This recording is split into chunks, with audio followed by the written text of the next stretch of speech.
Have you ever thought about growing your own berries at home? Imagine the joy of stepping into your backyard and picking fresh strawberries, blueberries, and raspberries. Not only is it a delightful hobby, it also offers health benefits. Growing your own berries is not only rewarding, but it's also easier than you might think. Starting with strawberries, these sweet treats are a great choice for the beginner gardener. To cultivate these ruby gems, begin by selecting a location with ample sunlight and well-drained soil. Next, plant your strawberry runners, ensuring each one has enough space to grow. Regular watering is key, but avoid overwatering to prevent root rot. Care for your plants by removing any dead leaves or unwanted runners. With proper care, your strawberry plants will start producing fruit in 4 to 6 weeks. Next, let's talk about blueberries, a superfood that you can easily grow in your backyard. Start by choosing the right variety for your climate. Blueberries love acidic soil, with a pH between 4 and 5.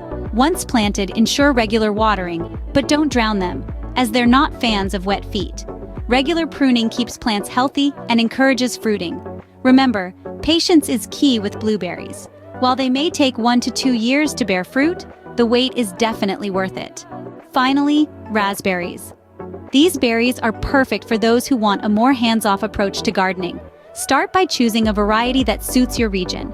Next, prepare the soil, ensuring it's rich and well-drained. Plant your raspberries and remember, water is key, but don't overdo it. Trellising is crucial to help the plants grow upwards, and regular pruning encourages healthy growth. Raspberries will typically start producing fruit in their second year, providing you with a delicious harvest. So, are you ready to turn your backyard into a berry haven? Let's recap. Strawberries, blueberries, raspberries, all grown from the comfort of home. The joy of home gardening is unmatched. Please remember to like this video and subscribe to our channel for more gardening tips and tricks. Happy gardening!